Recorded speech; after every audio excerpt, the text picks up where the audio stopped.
아멘. 7월 30일 수요일입니다. 오늘은 민수기 29장 1절부터 마지막 40절까지 말씀입니다. 가나안 땅에서 해마다 지킬 절기들이라는 제목입니다. 가나안 땅에서 해마다 지킬 절기들. 어제 읽은 28장과 오늘 읽은 29장은 이스라엘 백성들이 가나안 땅에 들어가서 지킬 제사와 절기들, 그 절기의 제사를 어떻게 드릴 것인가 하는 것이죠. 요 가나안 땅에 들어가거든 너희는 이런 제사와 절기를 지키라는 말씀은 이미 레위기 23장, 24장, 25장에 걸쳐서 하나님께서 말씀하신 거예요. 요게 레위기 39년 전에 선포한 레위기 말씀에 있는 절기의 규례들이죠. 또 민수기 28장, 29장은 이제 39년이 지난 이스라엘 백성들이 가나안 땅에 들어가기 바로 직전에 지금 모압 평지에서 다시 말씀하고 있는 그런 장면입니다. 레위기에서 지키라고 주셨던 그 절기들을 안식일과 그 다음에 유월절 또 맥추절 또 나팔절 속죄일 초막절 이런 절기들은 그때는 그 절기들이 가지고 있는 의미가 무엇인지를 설명하면서 지키라고 한 내용이고 오늘 읽은 28장 그리고 29장은 그 의미들보다는 그때 제물을 어떻게 드려야 될 것인가 이 제물에 초점을 맞추고 있어요. 그러니까 제사하는 방식에 이제 초점을 맞추고 있는 것이죠. 그러니까 지금 39년 전에는 가나안 땅에 들어가서 이제 지킬 이 규례들의 의미, 그것이 가지고 있는 의미가 무엇인지를 말씀했다면 28장, 민수기 28장, 29장에서는 제사를 드리게 함으로써 그들이 흩어져서 기업의 땅에서 흩어져서 살 때 그 제사를 늘 기억하게 한 거였어요. 제사는 어디서만 드렸어요? 제사는 회막에서만 드렸잖아요. 성막에서만. 다른 곳에서 제사를 드릴 수 없었고 제사장이 제사를 집례해야만 했습니다. 그러니까 이스라엘 백성들이 저 멀리 자기의 기업 지파마다 각 가문마다 얻은 그 기업으로 이렇게 흩어져 버리면 거기서는 제사를 드릴 수가 없어요. 그런데 그럼에도 불구하고 이렇게 제물을 몇 마리씩 이렇게 드리라는 이 제사 규정을 말씀하고 있는 것은 요 새로운 세대 하나님의 기업을 얻어서 땅에 흩어져서 살아야 될 그런 새로운 세대로 하여금 뭘 자꾸 바라보게 하는 거예요? 뭘 기억하게 하는 거예요? 제사를 기억하게 하는 거예요. 그래서 39년 전에는 그 절기의 의미들을 초점 두어서 설명했다면 39년이 지난 광야에서 태어난 요 세대들에게는 제사를 기억하게 하는 거예요. 그때는 제사가 일상적이었잖아요. 이제 이 백성들은 가나안 땅에 들어가면 눈으로 제사를 볼 수 없는 그런 상황에 이제 놓이게 되는 겁니다. 그래서 제사를 바라보는 그런 관점에서 측면에서 이렇게 제물에 초점을 맞추고 있는 거예요. 자, 오늘 어저께까지는 이제 어저께 28장에서는 가나안 땅에 들어가거든 매일마다 아침 저녁으로 제사를 드려라 했죠. 이게 상번제라고 그랬습니다. 매일 아침 저녁으로 제사를 드리고 또 일주일마다 7일마다 돌아오는 안식일 날도 제사를 드려라. 안식일 날도 그냥 안식일이네 그러고 쉬는 게 아니라 제사를 드림으로써 안식일을 지키도록 그렇게 한 것이죠. 자, 그렇게 이제 매일 드리는 상번제와 그리고 7일마다 돌아오는 안식일을 지키게 하시고 그리고 매년마다 정월 정월 보름에 정월 14일 날 이스라엘의 달력으로 정월 14일 날 유월절을 드려라 그랬습니다. 자, 이 레위기 공부할 때 우리가 이스라엘에게는 달력이 3개 있다 이렇게 이제 말씀을 드렸어요. 하나는 애굽에서 출애굽하면서 그 해를 정월달로 삼는 종교력이 있죠. 그런데 그때 이스라엘이 출애굽해가지고 그 해를 정월, 신년 정월로 삼은 그 종교력의 정월달, 그때가 언제냐면은 민간력, 일반적으로 쓰는 달력으로 7월달이에요. 7월달. 오늘날 우리가 쓰는 이 그레고리 양력으로 하면은 이제 달력이 이렇게 날짜가 차이가 있습니다만, 이렇게 이스라엘은 지금 현재도 종교력이 있고 이 민간력이 있고, 그리고 전 세계가 함께 쓰는 이 그레고리 원력, 요 양력이 있어요. 이렇게 3개를 지금 같이 써요. 그 당시에는 양력은 없었겠지만 이제 이 종교력과 애굽에서 쓰던 그 민간력, 이 2가지 달력을 지금 가지고 있는데, 6월절은 출애굽한 그 해를 1월달로 삼았기 때문에 그게 이제 종교력 정월이에요. 정월 14일 날 6월절을 지키고, 그 15일 날 그 다음 날로부터 7일 동안 무교절, 누룩이 없는 빵을 먹는 무교절을 지키죠. 그리고 그 8일째 되는 날이 이제 초실, 그 땅에서 처음 익은 열매를 거둬서 드리는 초실절이에요. 그 초실절로부터 50일째 되는 날 지키는 게 맥추절이에요. 그때 이제 보리가 수확이 되는 때입니다. 그래서 첫 보리의 첫 수확물을 하나님 앞에 이제 드리면서 제물을 드리는 거예요. 제사를 드리는 거예요. 그 제사는 지금 수송아지 1마리와 순양 1마리, 그리고 어린 양 또 7마리 이렇게 이제 드리고, 거기에 고운 가루, 그 다음에 포도주, 기름 해가지고 전제와 소제와 전제를 이렇게 이제 드리도록 이렇게 했습니다. 자, 그리고 그렇게 해서 이제 맥추절까지 어저께 28장에서 이제 끝났어요. 자, 오늘 이제 29장으로 넘어와서는 1월 달이 아닌 이스라엘 종교력으로 7월 달에 드리는 절기예요. 7월 달. 6개월 후에 드리는 절기죠. 그래서 7월 첫째 달인 첫째 달에 드리는데, 7월 달 첫째 날, 7월 첫째 날 드리는 절기가 나팔절이에요. 나팔절. 그날은 성회로 보이는 거예요. 그러니까 흩어져가지고 여기저기 흩어져서 기업의 땅에서 살던 백성들이 그 나팔절 날 쫙 모여가지고 회막 앞에 모여서 집회를 하는 성회로 보이는 절기란 말이에요. 그때는 이제 빰빠라밤 하고 나팔을 불어요.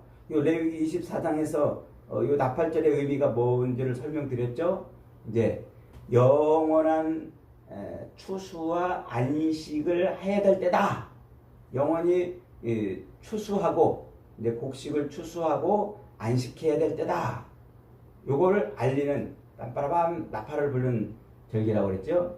요 절기 때 이제 제물을 어떻게 드립니까? 수송아지 1마리와 순양 1마리, 그 다음에 또 어린 양 7마리를 역시 소제와 전제를 섞어가지고 번제로 드린다. 이제 그렇게 7월 종교력으로 7월달 첫째 날에 그렇게 제사를 드리고 나팔을 불고 성회로 지키면서, 그리고서 그로부터 10일째 되는 날, 그로부터 9일째 되는 날, 7월 10일 날, 그날은 대속죄일이에요. 속죄일. 그래서 그날 역시 성회로 모여서 회개하고 속죄하는 날. 요 대속죄일은 출애굽기 레위기 24장에 보면은 대제사장이 1년에 한 차례씩 성소 안에 들어가서, 지성소 안에 들어가서 어린 양의 피로 속죄를 하는 바로 그날이에요. 근데 그때도 이제 제사를 이렇게 드려라. 수송아지 1마리와 암양 한 마리 또 어린 양 7마리 가지고 이제 전제와 소제를 섞어서 제사를 드리라 이렇게 하는 겁니다. 자, 그 다음에 그렇게 7월 1일 날 나팔을 불고 7월 10일 날 속죄일 성회를 하고 그리고 5일 뒤 7월 15일 날 이때가 이제 초막절입니다. 초막절. 이게 절기의 마지막이에요. 초막절. 그래서 이 초막절은 무슨 절기냐면 모든 것을 수확하는 수확의 계절이에요. 그래서 이 초막절은 이스라엘 백성들이 저 들판에 나가서 농사를 짓는 그 밭에 나가가지고 초막을 지었어야 돼요. 숫꽃, 초막, 장막을 짓고 거기서 7일 동안 이제 수확하면서 지키는 절기예요. 이때 재미있게도 이때 회막에서는 제사를 드리는데 그 제사를 어떻게 드리냐면 제물을 어떻게 드리냐면 15일 7월 15일 그 초막절 첫째 날에는 수송아지 13마리를 드려요. 13마리. 그리고 어린 양 또 어린 양과 또 이 암양은 다른 때 상번제로 드릴 때에 2배로 이렇게 이제 드립니다.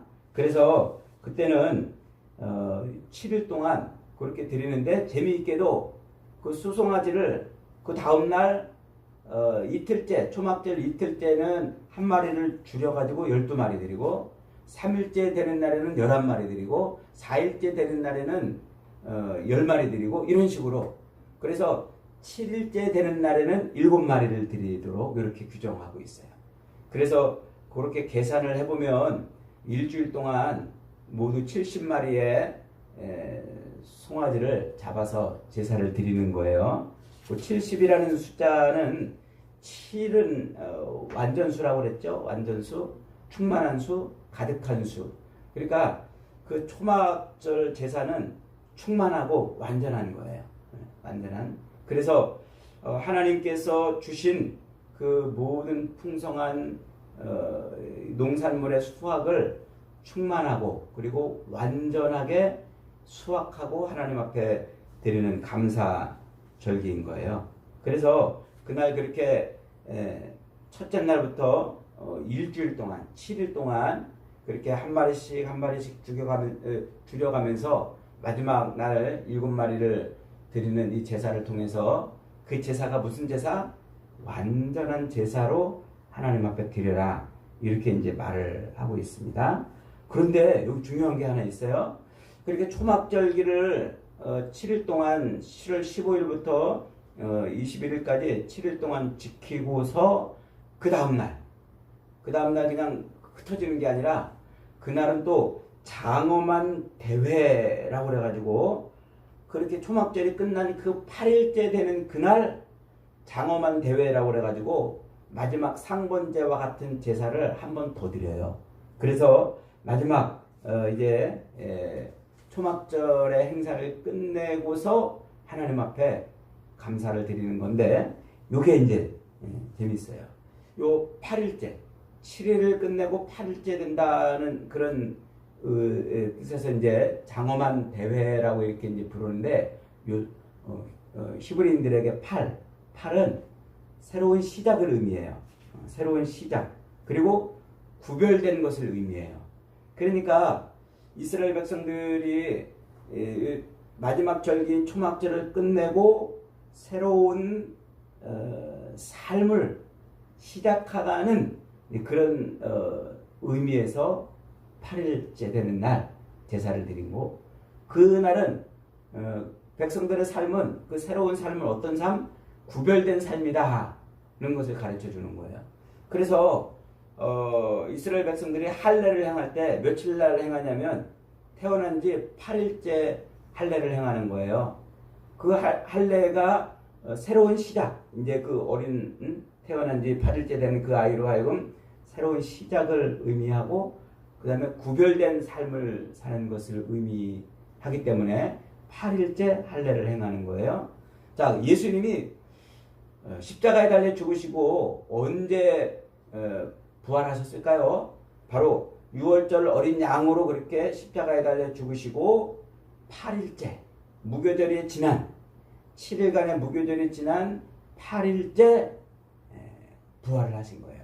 이게 초실절이죠. 첫 열매를 드리는 것.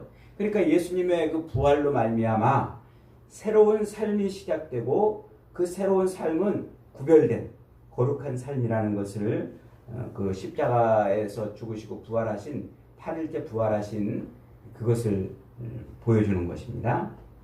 자, 이렇게 마지막 이 초막절 절기를 이제 드리는데 이 초막절 절기는 감사 제사예요. 감사. 그래서 초막이라는 말이 뭐라고 그랬어요? 숫꽃이라고 그랬죠. 숫꽃. 재미있게도 이스라엘 백성들이 애굽 땅에서 나와가지고 그 라암셋에서 출발해서 처음 도착한 장소를 숫꽃이라고 이렇게 이제 말하고 있어요. 출애굽기 13장에서. 그러니까 그들이 이제 라암셋을 떠나 장막 생활을 시작했다는 거예요. 초막 생활을 시작했다는 거예요. 그게 이제 민수기죠. 그 초막 생활이 끝나는 게 어디냐면 가나안 땅에 들어가서 지키는 이제 삶을 사는 것이고, 그게 예수 그리스도의 이 땅에서 오셔서 십자가 제사를 통해서 완성된 하나님 앞에 자기 백성들을 모아내는 완성된 날을 의미하는 거예요. 그래서 예수님이 이 땅에 오실 때 어떻게 오셔요? 요한복음 1장 14절에서 말씀이 육신이 되어 우리 가운데 오심에 하나님의 영광을 봤다고 그랬잖아요. 그 우리 가운데 말씀이 육신이 되어 우리 가운데 거하심에라는 말이 그게 스케노우라는 말인데 그게 숫꽃, 히브리어로 숫꽃, 헬라어로 스케노우, 그게 같은 말이에요. 예수님이 장막을 치셨다. 자기 백성을 모으러 오신 초막절을 완성하는 절기인 거예요. 요게 이제 레위기와 민수기에서 말씀하고 있는 가나안 땅에 들어가서 지킬 절기인 것이죠. 자, 그런데 재미있는 놓치지 말아야 될 구절이 있어요. 39절부터 40절 한번 같이 다시 한번 읽어봅니다. 39절 40절 시작. 너희가 이 절기를 당하거든 여호와께 이같이 드릴지니 이는 너희의 서원제나 낙헌제로 드리는 번제나 소제, 전제, 화목제 외에 드릴 것이라. 그래요. 우리가 레위기 공부할 때 우리가 하나님 앞에 뭐 서원할 거 있으면 서원제를 드렸죠. 감사할 거 있으면 낙헌제, 감사제를 드렸죠. 그 다음에 또 죄를 지었으면 회개함으로 화목해야 될 그런 화목제를 드렸었죠. 요거는 개인적으로 드리는 제사란 말이에요. 그러니까 서원할 때 드리는 서원제, 감사할 때 드리는 낙헌제, 화목하기 위해서 드리는 화목제, 이런 이런 제사들은 개인적으로 드리는데 지금 이스라엘 가나안 땅에 들어가서 이스라엘 백성들이 지켜야 될 요 상번제와 안식일과 유월절, 무교절과 그리고 맥추절, 그리고 나팔절, 또 속죄일, 초박절까지 이 절기들은 무슨 제사예요? 공식적인 제사예요. 공식적인. 개인적인 게 아니라 회중 전체가 공식적으로 드려야 되는 제사예요. 그러니까 하나님이 지금 뭐라고 말씀하시는 거냐면 이 공식적으로 드리는 그 제사와 개인적으로 드리는 제사를 구별하라 이 말이에요. 공식적으로 제사를 드렸다고 해서 개인적으로 서원제나 감사제나 화목제나 이런 거 안 드리면 안 된다 이 말이에요. 이게 굉장히 중요한 겁니다. 그러니까 개인적으로 하나님 앞에 드려야 될 그 제사는 역시 개인적으로 드리고 공식적으로 이스라엘 백성 전체가 드릴 그 절기 제사는 그것대로 드리는 거예요. 그러니까 공적인 절기로 개인적인 절기를 대신할 수가 없는 거예요. 이게 굉장히 중요한 말씀. 슬그머니 넘어가는 것 같아도 굉장히 중요한 의미예요. 여러분, 오늘날 우리의 신앙이 그런 거예요. 공식적으로 주일날 공식적인 예배 한번 드렸다고 우리가 하나님 앞에서 교제하고 교통하는 그런 예배의 삶을 멈출 수 없다는 거예요. 그런데 우리는 주일날 예배 한번 갔다 오면 끝이잖아요. 하나님 앞에 개인적으로 감사하고, 개인적으로 또 서원하고, 개인적으로 화목한 그런 회개와 기도 같은 게 멈춰져 있잖아요. 이게 지금 우리의 문제입니다. 그러니까 공식적으로 드리는 제사 외에도 개인적으로 하나님 앞에 드리는 이 제사를 하나님이 굳이 이렇게 말씀을 하신 이유는, 이런 제사가 결국은 예수 그리스도의 십자가로 완성이 되잖아요. 그리스도의 십자가로 완성이 되어서 이제 우리가 하나님 앞에 예배를 드리는 인생이 되었는데, 그럼 이제 교회가 공식적으로 그렇게 예배를 드려도 개인적으로 뭐 해야 된단 말이에요? 하나님하고 늘 교제하고 교통하는 삶을 살아야 된단 말이에요. 이게 레위기와 민수기에서 가르쳐주는 광야 생활의 가장 중요한 지침인 겁니다. 사랑하는 여러분, 예수 그리스도께서 십자가를 통해서 이 모든 제사를 완성하시고, 그리고 이 제사를 영원한 제사가 되게 했기 때문에 이제 우리는 그리스도의 십자가만을 의지하고 십자가만을 바라보며 살면 돼요. 그래서 그 십자가를 이스라엘 백성들의 제사를 매일 드리면서 그 영원한 규례를 바라보며 살았던 것처럼 우리는 이제 십자가를 바라보며 영원한 천국의 완성을 바라보며 사는 거예요. 그렇게 살면서 그리스도의 십자가를 통해서 예수님에게서 눈을 떼지 않는 거죠. 예수님을 늘 바라보면서 공식적으로 예배를 통해서 예수 그리스도를 우리가 묵상하고, 그리고 내 개인적으로도 그리스도와 교제하며 사는 것, 이것이 광야의 삶이고, 이것이 구원받은 백성의 남은 육신의 삶인 겁니다.